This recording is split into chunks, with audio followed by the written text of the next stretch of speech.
자, 여러분 안녕하십니까? 정희철 목사입니다. 자, 오늘은 정말 좁은 개혁 신학의 길 이런 제목으로 함께 진리를 탐구하도록 하겠습니다. 많은 사람들이 아니 개혁 신학이 성경을 썼나? 아니 성령이 개혁 신학을 따르나? 왜 자꾸 개혁 신학 하는 거야? 이렇게 이제 반항하는 말이죠. 개혁 신학이 성경을 쓴 거 아닙니다. 개혁신학이 성령을 시키는 것도 아닙니다. 왜 개혁신학이 중요한가? 성경을 가장 바르게 이해하고 설명하고 적용하기 때문입니다. 칼빈이 훌륭해서가 아닙니다. 칼빈도 우리와 같은 죄인이었고 여러 면에서 우리와 같은 사람이었을 뿐입니다. 그런데 왜 칼빈이 존경받고 칼빈의 신학을 개혁신학이라고 떠받들면서 이렇게 연구하는가? 칼빈이 하나님의 은혜를 입어서 성경을 누구보다 잘 이해하고 해석하고 설명하고 적용했습니다. 그래서 그의 신학이 존경을 받고 또 그의 신학을 개혁신학이라고 하면서 계속 연구하는 것입니다. 결코 칼빈이라고 하는 사람 때문이 아닙니다. 성령이 개혁신학을 따라야 하냐 이런 반문은 우문입니다. 성령의 역사, 성경의 가르침을 그 어떤 신학보다 개혁신학이 잘 설명하고 해석하기 때문에 개혁신학을 연구하고 배우는 것입니다. 자, 그러면은 복음주의 신학, 복음주의 참 용어가 아름답고 좋지요? 뭐가 문제입니까? 왜 복음주의는 안 되고 개혁신학만 해야 진리입니까? 그걸 우리가 설명해 보겠습니다. 복음주의는 어떻게 시작을 했고 역사 속에서 어떻게 발전을 해왔고 지금 여기까지 왔는지 제가 좀 설명해 보겠는데 아마 시간이 많이 걸릴 것 같아요. 지금까지의 어떤 영상들 가운데 강의 영상들 가운데 제일 길 것 같아요. 복음주의는 1500년대 초, 정확히 말하면 1517년 루터가 종교개혁을 시작한 것이 바로 복음주의의 시작이다라고 할 수 있습니다. 로마 교회, 음녀 로마 교회 치마폭에 이렇게 딱 갇혀져 있는 그리스도의 복음을 구출하여 교회에 다시 회복시켜준 종교개혁이 바로 복음주의. 말 그대로 복음을 다시 회복시키고 복음대로 살고 믿고 이 운동이 바로 복음주의의 시작이다. 이렇게 우리가 이해할 수 있습니다. 물론 다르게 설명한 분들도 있습니다. 그러나 저는 이것이 옳다고 생각합니다. 근데 왜 루터의 신학은 개혁신학이라고 하지 않고 루터파 복음주의, 여기 책 제목도 보면 보이는지 모르겠는데 루터파, 그리고 어떤 책의 그 소제목 독일의 종교개혁자 루터의 복음주의 사상을 따르는 사람들, 루터의 복음주의 사상이라고 하지 개혁신학이라고 하지 않습니다. 칼빈의 신학을 개혁신학이라고 하지 루터의 신학을 개혁신학이라고 하는 사람은 거의 없습니다. 왜 그러냐? 칼빈의 신학과 루터의 신학이 거의 대부분이 같았는데 또 아주 중요한 부분에서는 달랐습니다. 그러니까 루터의 신학과 구분되는 칼빈의 신학을 개혁신학이라고 하고 루터의 종교개혁을 통하여 계속 발전되어 온 그 일반적인 종교개혁 신학을 복음주의 신학이라고 하는 겁니다. 그럼 뭐가 달랐나? 대표적인 예를 들어보자면요. 자, 이신칭의는 어떻겠습니까? 하나님이 은혜로 그리스도를 듣게 하시고 믿게 하심으로 오직 믿음에 근거하여 영원히 의롭다 하시고 구원을 확정하는 게 이신칭입니다. 그러면 루터는 어떻게 가르쳤냐? 좀 다르게 가르쳤어요. 그리스도를 믿기 전에 반드시 율법을 통하고 율법의 어떤 명령을 고쳐야 한다. 그리고 율법 앞에서 아주 절망하고 내가 이걸 다 지켜야 구원을 받는데 지킬 수 없으니 어떻게 구원을 받지? 아하, 그리스도가 다 율법을 성취했구나. 그렇게 깨닫는 과정이 있어야 한다. 이게 바로 루터의 가르침이었어요. 바로 여기에서 칼빈하고 확 달라지는 거예요. 루터의 그 가르침은 그리스도의 능동순종, 청교도 신학자들이 아주 좋아하는 사상이죠. 그리고 또 실제로 우리 대신 그리스도가 율법을 지킴으로 의를 얻어서 그 의를 우리에게 전가했다라고 하는 능동순종 개념이 신학화되는 과정에서 초기에 루터파 신학자들의 이름이 나옵니다. 그러니까 이런 것을 볼 때 칼빈과 루터가 다른 점이 분명히 많았습니다. 자, 서철원 박사님은 루터의 그런 부분을 이렇게 설명합니다. 구원은 믿음뿐이라고 로마 교회에 대항하여 가르친 루터가 구원은 오직 믿음이다. 루터가 그렇게 가르쳤잖아요. 율법을 구원의 길로서 인정해 준 데에 있다고 할 것이다. 문제가 바로 루터의 문제는 오직 믿음으로 구원 얻는다. 이신칭의는 말했어요. 그런데 율법을 그 과정에 결부시킨 것이 루터의 문제였다. 구원은 믿음이라고 하였지만 율법과 무관한 구원이 아니라 사망과 정죄 세력인 율법에서 복음으로 불려내짐으로 얻는 구원이다. 그러니까 먼저 율법의 정죄와 요구를 만나서 신음하고 그 율법을 다 순종하여 구원을 얻으려고 하는 노력도 해봐야 되고, 그렇게 하다가 절망하는 가운데 그리스도를 발견하여 예수 믿으면 그것이 다 이루어지는구나.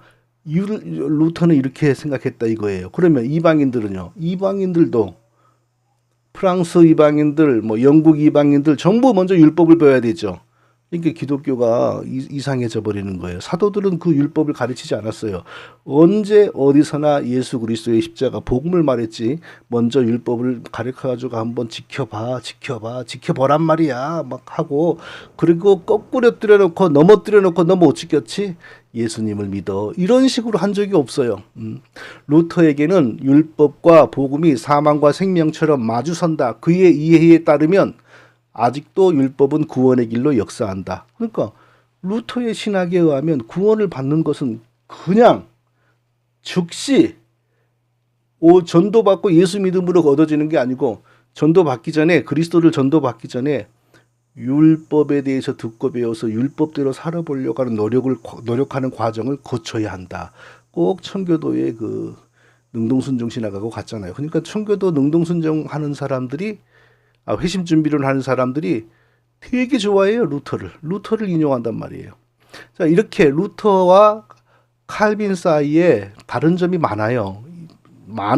더 많은 부분은 같으나 다른 점이 많아요. 근데 루터의 이 가르침을 따라가면 성경이 왜곡되고 교회가 성경대로 믿지를 못해요. 그래서 칼빈이 루터의 이런 가르침을 따르지 않은 거죠. 그래서 칼빈의 가르침은 개혁신학, 루터의 이런 것은 그냥 종교개혁 노선의 복음주의 신학, 이렇게 자리를 잡은 겁니다. 그럼에도 불구하고 칼빈의 개혁신학과 루터의 복음주의 신학은 많은 공통점이 있죠. 왜? 잘한 게 많거든요. 루터뿐만 아니라 다른 개혁신학, 종교개혁자들에게서 좋은 신학들이 많이 발전되었거든요. 그러니까 칼빈은 그런 걸 버리지 않고 다 그런 것은 그대로 수용하고, 잘못된 부분을 자기가 독자적으로 바로잡는 신학을 했죠. 그래서 칼빈의 신학은 그들의 신학과 구별되게 개혁신학이라고 우리가 부르고, 다른 개혁자들의 루터의 그 전통에 있는 신학은 그냥 복음주의다, 루터파 복음주의다, 이렇게 우리가 부르는 겁니다. 자, 그럼 역사 속에서 이런 복음주의가 딱 하나, 처음에 시작된 게 그냥 역사의 끝까지 그대로 온 것은 아니잖아요. 중간에 어떤 또 물결이 일어나서 더 커지고, 그러면서 또 어떻게 발전을 하고, 또 나중에 어떤 사건이 일어나서 그게 또 어떻게 발전하고, 이게 역사 아닙니까? 자, 그런 그 일반적인 복음주의 노선은, 그 운동은 어떻게 그 다음에 또 큰 변수, 큰 파도를 만나냐 하면요. 1500년대 중반에 영국의 헨리 8세가 자기 재혼 문제로 로마 교회를 탈퇴하여 잉글랜드 교회를 로마 교회에서 끄집어내어서 그냥 독자 영국 교회로 만들었어요. 잉글랜드 성공회로 만들었어요. 자, 그런데 거기서도 이신칭의는 말을 합니다. 이신칭의는 말을 해요. 그런데 여전히 그 이신칭의 과정 속에 인간의 역할과 행위가 많이 강조돼요. 그러니까 오직 하나님의 은혜로, 오직 그리스도를 전해 듣고 성령의 역사를 따라, 성령의 설득과 가르침을 따라 그리스도를 믿음으로 의를 얻는다, 이게 아니고, 사람이 자기 판단에 의하여 이성으로 그리스도를 믿고, 그리고 그 행위의 순종, 회개가 따라가고, 이런 이신칭의를 가르쳤어요. 그러니까 영국의 성공회도 국교회도 개혁신학이다. 그러니까 칼빈의 개혁신학이다 그러지 말고 온전히 성경의 가르침을 따르지를 못했어요. 그 면에서. 그러니까 이 개혁신학에 속하지 못하는 겁니다. 왜? 개혁신학은 지금까지 교회가 발전시킨 신학들 가운데 가장 성경을 바르게 설명하고 바르게 해석하는 신학이기 때문에, 그래서 개혁신학이지 뭐 칼빈이 만들었다고 해서 그냥 맹목적으로 개혁신학을 높이는 거 아닙니다. 성공회는 처음부터 좀 그렇게 분명히 성경에 서지를 못했습니다. 그러니까 성공회는 교황 없는 로마교회라는 별명을 얻었고, 오늘날에는 천주교하고 여자 사제만 빼면, 천주교는 아직, 로마교는 아직 여자 사제를 세우지 않았죠. 여자 사제만 빼면 뭐 다른 점이 거의 없습니다. 자, 그 다음에 또 복음주의는 어떤 물결을 만나서 더 확산되었냐 하면, 알미니우스라고 하는 사람이 1560년에 태어났죠. 1560년에 알미니우스라고 하는 사람이 태어났어요. 그러니까 1560년이면 칼빈이 죽기 한 4, 5년 전이죠.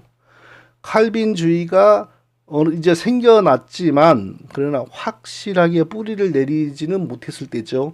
근데 이 사람은 칼빈의 제자 베자라고 하는 사람에게 찾아가서 배우기도 했지만, 결론은 자기는 어떻게 내리냐, 이신칭의는 우리가 믿어야 하는데 이신칭의를 얻도록 사람이 그리스도를 선택하고, 사람이 순종하고, 사람이 예수 믿고, 사람이 회개하고 올바른 행위하고, 이렇게 해서 이신칭의가 되는 것이지, 오직 하나님의 은혜로, 오직 하나님의 선택으로, 인간이 전적으로 타락했으니까 하나님의 은혜로만 사람이 성령의 감동, 성령의 역사를 따라, 성령의 설득을 따라 예수님에 대해서 배워서 성령이 가르쳐 주셔서 예수 믿고, 이런 거 다 부정했어요.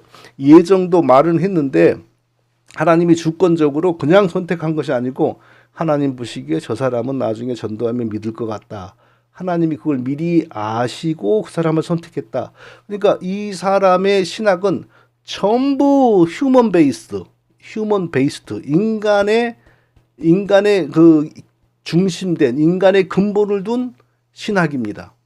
근데 오늘날 이 알미니우스의 가르침이 지금 그 이후로 여러 사람들이 알미니우스에게 영향을 받아서, 예를 들면 웨슬리, 뭐 그뿐이겠어요. 웨슬리의 영향을 받은 교회가 지구상에서 지금 제일 많잖아요. 감리교회가. 그러니까 현 세상의 복음주의 교회들 가운데 가장 많은 영향을 미치고 있는 사람이 바로 알미니우스입니다. 그러나 절대 이 사람의 신학은 개혁신학으로 칠 수가 없죠. 자, 그 다음에 또 복음주의의 큰 물결이 일어났습니다. 어디서? 영국에서. 영국 청교도 복음주의가 일어났습니다. 근데 지금까지는 청교도는 복음주의가 아니고 개혁신학이고, 개혁신학에서도 최고의 개혁신학이다, 이렇게 우리가 배웠잖아요. 그런데 알고 보면 전혀 그렇지가 않아요. 자, 청교도는 그럼 어떻게 시작이 되었냐? 영국 국교회를 칼빈의 장로교회처럼 만들자라는 이슈로 시작을 했습니다. 그러니까 영국 국교회의 성직자들이, 영국 국교회는 교황 없는 로마교회잖아, 현재로서. 칼빈이 유럽에 세운 장로교회처럼 우리도 그렇게 개혁을 해야 돼, 이렇게 시작을 했어요. 그러니까 칼빈을 본받자라고 하니까 칼빈주의였죠. 처음에는 개혁주의, 그러니까 칼빈주의, 개혁주의로 당연히 소문이 나고 이해가 되었죠. 그런데 문제는 시간이 조금 지나면서 장로교 청교도들보다는 소수의 회중주의 청교도들, 회중파 청교도들이 신학을 주도하고 또 세속 권력도 나중에 장악합니다. 그래서 나중에 어떤 일이 벌어지냐, 세상 권력자 크로멜이 회중파 청교도 신자였거든요. 그 혁명에서 크로멜이 승리하면서 크로멜의 군대가 잉글랜드 장로교회, 스코틀랜드 장로교회를 말살시켜버립니다. 당시 물론 잉글랜드에는 장로교회라고 세워진 것은 없고 장로교 청교도들이 득실거렸어요. 그렇게 많았어요. 그러니까 10명이 장로교 청교도였다면 1명 정도가 회중파 있을까 말까 했는데, 회중파 청교도들이 다수가 되면서 장로교주의자들을 다 말살시켜 버린 거예요. 그러니까 그 이후로 잉글랜드에서는 장로교 운동이 일어나지를 않았어요. 그러니까 신학적으로 회중파가 잡고 정치 권력으로 회중파가 잡으니까 장로교가 개혁신학이잖아요. 없어졌죠. 근데 왜 청교도 운동이 개혁주의 운동으로 포장이 됐는가? 이것은 사탄의 지혜죠. 이건 사탄의 지혜가 아니면 이런 일이 벌어지지 않아요. 하나님은 이런 일 안 해요. 아니, 신학적으로 회중파가 주도하고 회중파는 나중에 회중교회가 따로 있지 않습니까? 세상 정치 권력도 회중파가 장악해가지고 잉글랜드에서 장로교 세력 싹 없애버리고 스코틀랜드도 지배해버리고, 스코틀랜드는 그때 장로교 나라였는데, 그런데 어떻게 그런 청교도 운동이 개혁신학하는 운동입니까? 말이 안 되죠. 그리고 신학적으로 분명히 여기가 이신칭의를 주장을 했어요. 그런데 이신칭의는 어떻게 얻어지는 이신칭입니까? 사람이 율법을 배우고 율법을 배울 때 성령이 그 영혼을 각성시키면 사람이 스스로 예수 찾아가서 예수의 의를 덧입기 위하여 소원하고 강구하고, 하나님 저에게 예수 믿는 은혜를 주세요. 이렇게 해가지고 이신칭이 얻는 겁니다. 그러니까 이것도 이신칭이는 같으나 그 내막을 보면 역시 사람의 이성과 사람의 선택과 이게 다 강하게 아주 중요하게 작용을 해요. 이런 회심준비론이 어떻게 개혁신학입니까? 그리고 처음에 아담이 죽음이 없는 영생의 상태로, 그리고 하나님 백성으로 지어졌다는 걸 부정을 하고 율법을 다 완전하게 지키면 하나님이 그를 자기 백성으로 삼기로 언약을 했다. 이런 게 어떻게 개혁신학입니까? 그 행위 언약이 바로 청교도 신학의 주춧돌인데요. 존 오웬이니 모든 청교도 신학자들이 그런 걸 믿고 가르쳤어요. 그러니까 여기도 일반적인 종교개혁 테두리 안에서 발전해온 복음주의 신학이라고 해야 맞지, 개혁신학이다, 칼빈주의다라고 하기에는 너무 이상하고 엉터리 같은 면이 많아요. 청교도주의가요. 자, 그 다음에 1600년대 중반부터 활짝 편 개신교 정통주의라고 하는 게 있는데요.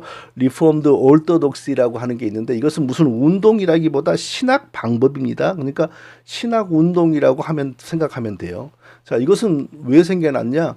칼빈이 완성한 종교개혁 신학을, 당시 유럽에서는 다 칼빈 다 뭐 속으로는 뭐 잘못해도 전부 입으로는 칼빈 하고 있었어요. 지금 마치 우리나라에서 아무거나 다 믿는 사람들이 개혁신학 하는 것처럼 그때도 마찬가지였어요.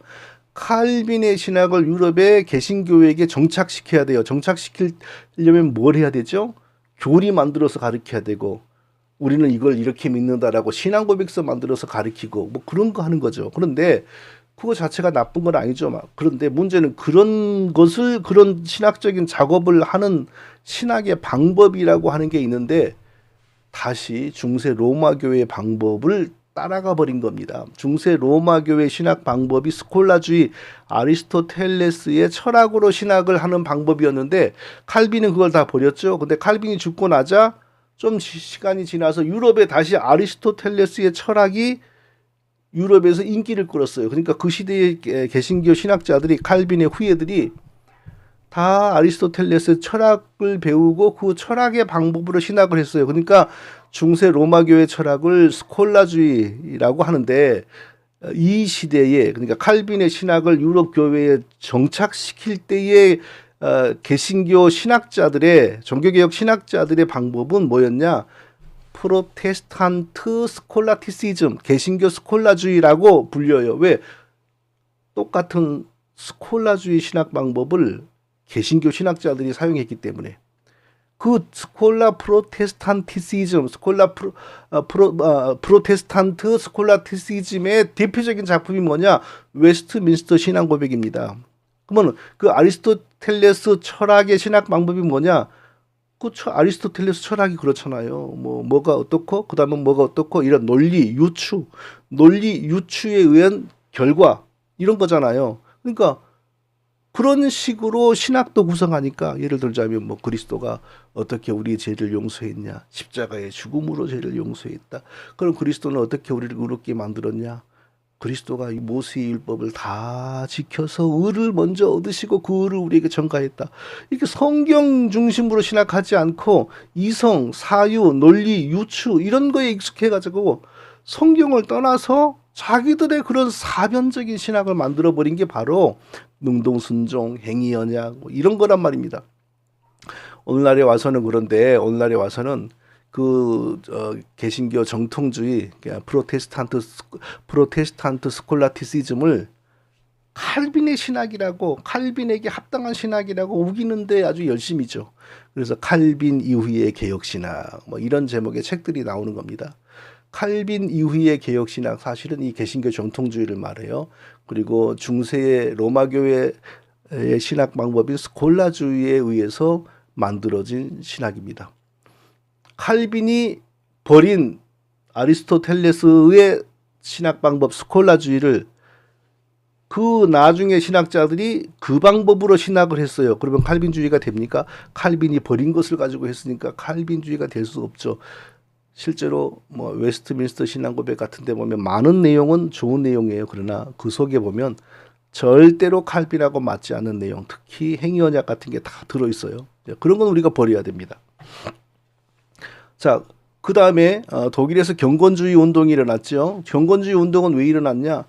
개신교 스콜라주의, 개신교 정통주의, 그러니까 교리 논정에 대한 염증으로 일어난 거예요. 맨날 신학자들이 교리에 대한 이야기만 하니까 이제 사람들이 또 메마른 거죠. 아, 우리 삶을 터치해주라, 좀 마음을 터치해주라, 힐링해주라, 그런 게 일어난 거죠. 그래서 경건한 생활, 그리고 뭐 교리 논쟁보다는 실천, 그리고 우리 삶의 순결, 그리고 내면의 빛, 내면의 빛이란 것은 결국은 감정주의거든요. 이런 것을 이제 추구하는 운동이 일어났어요. 제가 생각하기에 그러면 우리가 익숙한 인물 중에 이런 것에 대표가 될 만한 분이 누구인가? 저는 대천덕이라고 하는 그 한국에서 일평생을 보냈던 성공의 신부라고 생각합니다. 노동하고 묵상하고 뭐 경건하게 살고 그랬잖아요. 근데 이게 문제가, 이런 사람들의 문제가 뭐냐? 우리의 신앙의 뼈대는 말씀입니다. 말씀을 더 쉽게 요약하고 뼈대를 채운 게 바로 교리입니다. 교리에서 떠나게 되죠. 신학을 떠나게 되죠. 그래서 대천덕 이분이 어디로 빠졌냐? 방언, 예언, 환상 이런 쪽으로 빠졌어요. 한국 교회의 방언과 예언을 퍼뜨린 장본인 중에 한 사람이 바로 이 사람이고, 또 천주교에서도 그게 나타나니까 개신교하고 천주교를 만나게 하는데도 이 사람이 큰 역할을 했어요. 결국은 이단으로 빠져버린 거죠. 경건주의도 바로 그런 문제점이 있어요. 그래서 개혁신학으로 분류될 수가 없습니다.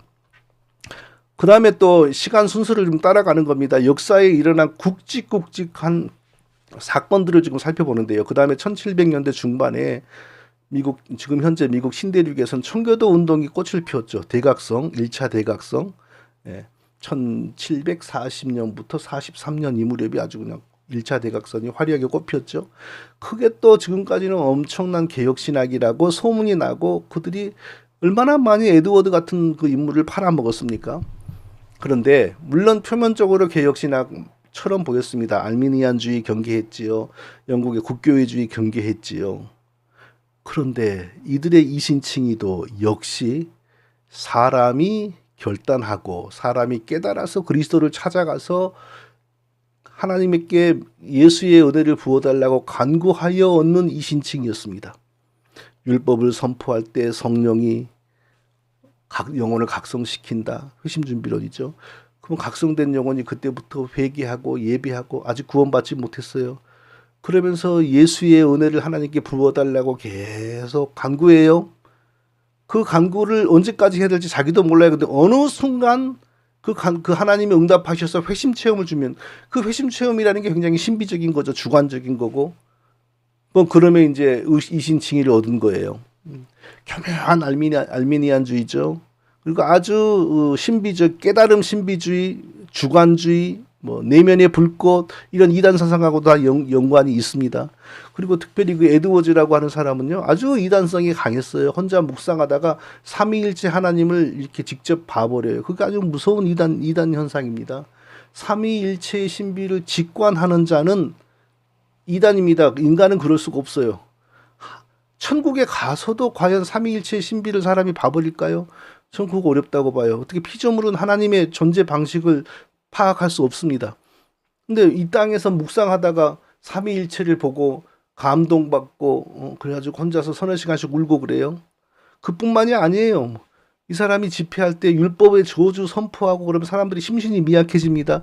그러면 그때 사탄이 강신해가지고 사람들을 쓰러뜨리고 넘어지게 하고 웃게 하고 밤새도록 드러누워서 몸을 못 움직이게 하고 환상 보고 입신에 빠지고 훗날의 오순절 운동, 신사도 운동이 이미 이때 시작이 된 거예요. 에드워드 집회에서. 이게 무슨 최고의 개혁주의입니까? 이게 무슨 최고의 개혁신학입니까? 이건 복음주의, 이단과 진리가 함께 밀가루 반죽처럼 어울려 돌아가는 복음주의에 해당한다고 해야지 맞습니다. 자, 그 다음에 1700년대 중반 거의 동시대죠. 영국의 웨슬리와 신대륙의 에드워드는 1703년에 동시에 같은 해에 태어납니다. 대서양을 사이에 두고 한쪽에서 웨슬리, 한쪽에서 에드워드. 그래서 다 그런 큰 역사를 일으키는데 웨슬리가 바로 영국 국교회의 특히 알미니안주의가 강했던 고교회의 성직자, 주교였던 아버지의 아들이었죠. 목회자의 아들이었죠. 그러니까 웨슬리도 자연히 고교회에서 주교로 신부로 안수를 받아요. 그러면 벌써 복음주의 중에서도 깊은 복음주의잖아요. 절대 개혁신학하고는 상관이 없습니다. 그러니까 오직 믿음으로 얻어지는 이신칭의에 대해서 이 사람은요. 35세 때까지 35세 되던 해에 누구에게 편지를 썼는데 그 편지 안에 나는 지금까지 오직 믿음으로 구원을 얻는 이신칭의에 대해서 배운 적이 없다. 오직 성화, 변화된 삶, 율법의 행위, 회개 이런 것으로 구원받는 것으로 나는 지금까지 알고 있었다. 이런 편지의 내용이 있습니다. 그러면 그때부터라도 확 이신칭이 오직 믿음으로 이걸 분명히 붙들었냐? 로이드 존스의 연구에 의하면은 어떨 때는 이신칭이, 어떨 때는 행위구원, 어떨 때는 이신칭이, 어떨 때는 행위구원, 평생을 오락가락했다 그래요. 그래서 저는 이렇게 저는 웨슬리에 대해서 잘 몰라요. 다른 학자들이 쓴 글만 봤지 웨슬리에 대해서 글을 보기가 싫어요. 뭐 장로교 인물도 지금 다 연구를 못 하는데 감리교 인물을 제가 왜 연구할 시간이 있겠습니까? 그런데 이 질문을 하고 싶어요. 나는 지금까지 감리교 목사들 가운데 오직 그리스도를 믿음으로 구원이 완전하게 영원히 이루어진다라고 말하고 가르치는 목사를 감리교에서 한 명도 본 적이 없어요. 정말 제발 감리교 목회자들 가운데 특히 한국인 목사들 가운데 예수 믿음으로 구원이 완전하게 이루어진다. 믿는 순간 완전히 완성된다라고 말하고 가르치는 목사 한 명만 볼 수 있으면 제가 감리교에 대해서 존경하겠습니다. 웨슬리안주의는 결코 개혁신학이 아닙니다. 1800년도에 가면 또 미국에서 그 유명한 미국의 부흥사 찰스 피니가 거대한 부흥을 이끕니다. 이건 역사에서 2차 부흥이라고 합니다. 2차 대각성이라고 합니다. 그런데 찰스 피니의 신앙은 어떤 신앙이냐? 이 사람은 이단 판정받고 노예에서 면직됐어요. 장로교 목사로 안수받았었는데 그 노예에서 면직됐어요. 왜? 아담의 원죄가 우리에게 유전된다는 거 안 믿어요. 그리스도의 죽으심이 우리의 죄를 속죄하기 위한 죽음이라는 거 안 믿어요. 하나님이 창세전에 우리를 선택하셨고 자기 백성으로 삼으셨다는 거 안 믿어요. 그리고 하나님이 택한 자에게 성령으로 역사하셔서 그리스도를 즐거이 믿을 수밖에 없도록 은혜를 주신다. 이런 거 안 믿어요. 이러면 이단이죠. 그러면서도 목사 생활을 했어요. 그러면 어떤 사상을 가져야 되죠? 구원이라고 하는 것은 하나님의 선택 그런 거 상관없어. 내가 예수 믿으려고 하는 좋은 마음 가짐으로 구원을 얻는 길로 내가 가는 거야. 원죄 그딴 거 없어. 내가 살면서 나쁜 짓 한 게 죄야. 처음부터 죄인으로 태어난다? 뭐 그딴 거 없어. 이렇게 가는 거죠. 그럼 부흥은 뭐냐? 구원은 뭐냐? 성령이 좋아하시는 회개와 기도를 내가 열심히 함으로 말미암아 성령이 나에게 오는 게 역사하는 게 부흥이야. 구원도 마찬가지야. 내가 깨달아서 예수 믿으니 내가 구원받았어. 다른 사람도 마찬가지야. 어떻게 구원시키지? 계속 예수에 대해서 말하면 예수를 믿도록 설득하고 가르침으로 그들이 예수 믿음으로 구원을 받아. 완전 휴먼 베이스트. 그러니까 크리스천 페이스 휴먼 베이스트 크리스천 베이스. 모든 신앙은 인간 중심, 인간에게 바탕을 두는 신앙입니다. 이단이죠. 이단인데도 역사에서는 어마어마한 부흥을 일으킨 하나님의 사람으로 남았죠. 복음주의권에서 그렇단 말입니다. 만일에 개혁신학을 가르쳐야 될 총신의 교수들 중에서 이런 내용을, 이런 사람의 부흥을 성령의 부흥으로 썼다면 그 사람도 똑같은 이단이죠. 수준 떨어지는 거죠. 예. 그런데 아직까지 장로교에서도 찰스 피니의 부흥이 좋은 부흥이라고 아는 사람들이 많아요. 자, 그리고 1900년대 초가 되면 이제 오순절 운동이 일어나죠. 오순절 운동의 문제의 핵심이 뭡니까? 여기도 이신칭입니다. 오직 믿음으로 구원 얻는다. 내 힘으로 구원 얻지 못한다. 말은 좋지요. 근데 문제는 구원을 준다는 신의 정체가 사실은 성경의 하나님이 아니고 마귀예요. 왜? 사도행전 2장의 오순절을 재현하는 것을 목표로 하여 이루어진 신앙인데 사도행전 2장의 오순절 현상은 반복되는 게 아니거든요. 그리고 그때 나타난 방언은 오늘날의 방언 기도가 아니거든요. 근데 찰스 퍼렘 그리고 윌리엄 세이모어라고 하는 미국의 이단들이 그 사도행전 2장의 오순절을 재현시킨다는 그런 목표를 가지고 그런 망상을 가지고 막 하나님의 은혜를 구하다 보니까 하나님이 거기 역사할 리가 없죠. 그래서 마귀가 딱 그들을 붙들어서 방언기도, 통변, 예언, 쓰러짐, 환상, 방언, 찬양, 입신, 성령, 춤 이런 걸 주면서 이게 바로 성령 제세례, 그러니까 예수 믿을 때 이미 성령 받았잖아요. 근데 그 다음에 능력을 주는 성령의 임재가 또 있고 그게 바로 성령 세례인데 그 징조가 바로 방언기도, 통변, 예언, 쓰러짐, 환상, 방언, 찬양 이런 것이다. 이 이론이 나온 거예요. 이것은 기독교를 완전히 성경과 분리시키고 그리고 기독교를 무속화시키는 겁니다. 그러니까 복음주의 교회가 이 오순절 운동은 모든 복음주의 교회들의 신앙의 밑바탕에 가장 많이 쌓여 있는 요소 중에 하나입니다. 이런 게 다 깔리니 그리고 지금 전 세계적으로 뭐 장로교회 간판을 달고 있지만 여기하고 무관한 교회 없잖아요. 침례교회 간판 달고 있어도 여기하고 무관한 교회 없고요. 감리교회 간판 달고 있으면 더 많고 이런 게 원래 신학이 약하니까 더 많고요. 성결교 더 많고요. 그리고 이 오순절주의가 60년대는 은사운동으로 명칭이 달라져서 또 불길처럼 일어나고 80년대는 비냐드 운동으로 2000년대부터는 신사도 운동으로 불길처럼 막 일어나요. 오늘날 복음주의 교회들에게 가장 큰 자양분이 되고 있는 게 바로 오순절주의 그리고 알미니안주의 그리고 청교도주의 이런 거죠. 이런 것은 결코 개혁신학의 길과 거리가 멉니다. 자, 그리고 이제 1940년대 가면 이제 WCC가 발족이 되죠. 그리고 노골적으로 종교다원주의 운동을 하죠. 모든 처음에는 단순히 뭐 평화를 위해서 다른 종교들과도 대화를 해야 되고 그런데 시간이 지나가니까 본색이 드러나요. 다른 종교의 속에 있는 구원을 인정하기 시작해요. 그런데 이게 어떻게 복음주의가 될 수 있어요? 복음주의하고 너무 거리가 멀잖아요. 그런데 이거 복음주의로 자리를 잡아버렸어요. 자, 우리나라의 가장 대표적인 교단이 예장 합동, 그 다음에 예장 통합, 하나는 총신, 하나는 장신이지 않습니까? 장신이 어떻게 생겼습니까? 이 WCC에 가입하려고 하는 사람들이 예장 합동에서 나가서 만든 게 바로 예장 통합입니다.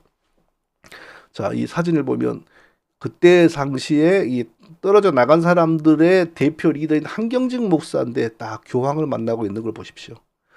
이 무렵에 교황은 이미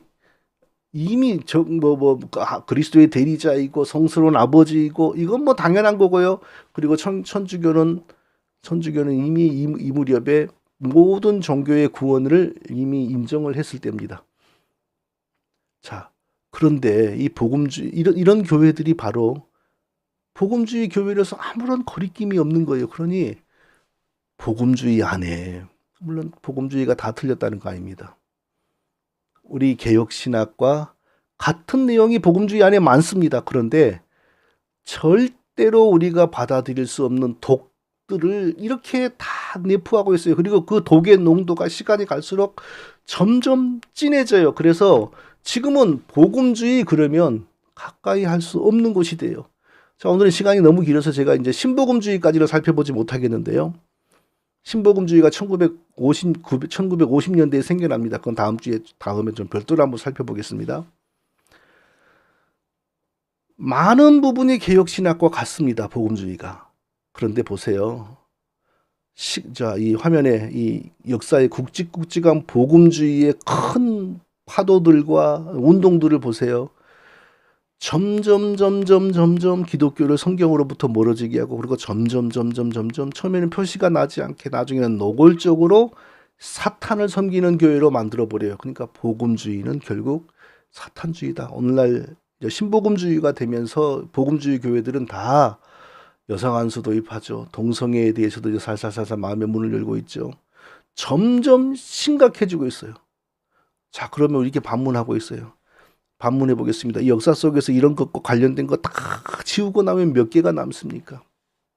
거의 없잖아요. 그러면 개혁신학 하면은 그 길이 얼마나 좁은지, 개혁신학 하면 결코 목회가 안 된다는 게